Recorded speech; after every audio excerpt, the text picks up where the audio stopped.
Is it? Oh, yeah. Hello, we are the Lego Warriors, and you would like to present the Acres Fury Tank, our version of Shark Tank.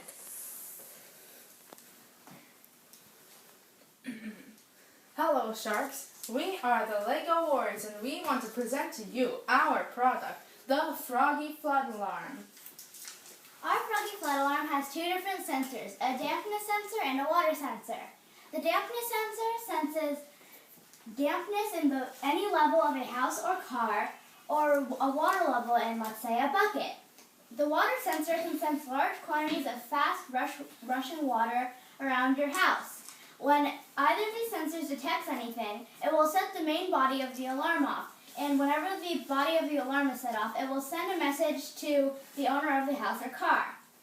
When you set it up, all you have to do is plug in the Froggy Flood Alarm into an outlet of a house or car.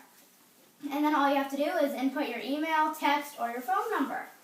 Our Froggy Flood Alarm also gets data from the news. Whenever it receives a flood warning, it looks for keywords such as flood or warning, and it will send you an email or a text regarding that.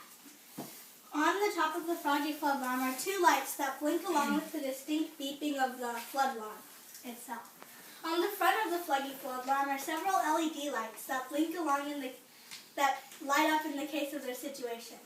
There is an LED light for when your house or car is flooded, when there's a leak in your house, or when an alert appears on the news or radio.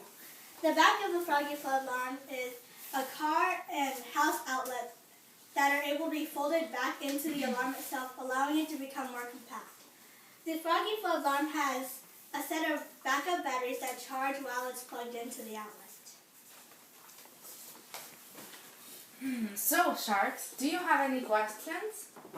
Well, I love your product and all, but why did you guys decide to focus on preparation for a flood instead of a product to save somebody from a flood? We wanted to avoid the risk of death.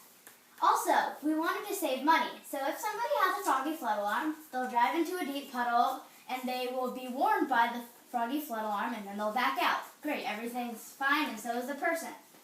If they didn't have our Froggy Flood Alarm, they would probably drive into the puddle, get stuck, then they would be stranded, the engine would break, and then when they finally are rescued, then they'd have to pay for all the damage done to their car.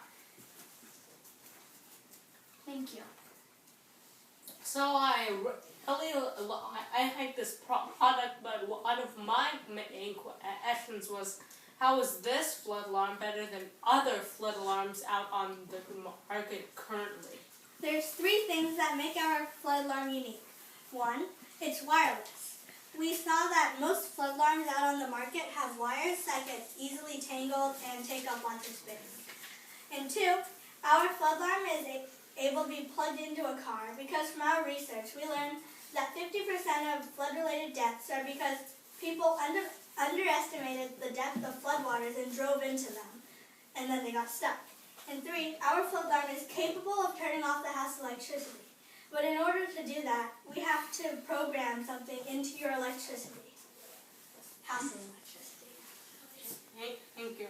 So I like all these ideas, they're great, and I think you're definitely on the right track to saving lives, but I want you guys to tell me about money for a few minutes. So how much are you making the product for? How much are you selling it for? How much are you profiting? Can you guys tell us about that?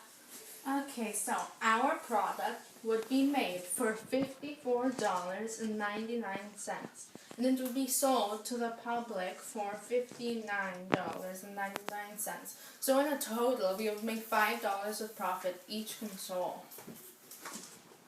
Nice. I like it. So, have you talked to anybody about marketing or So we talked to the owner of a home management property company. She told us that she would buy it if it was $40 to $50. But she also said that if the alarm was cheap, like $12, she wouldn't trust it because that would probably mean that it had cheap components. We plan to sell it to home management owners, and also to people who are in flood vulnerable areas or to people sub pumps or underground streams near or next to their house. So, Sharks, are you in? Where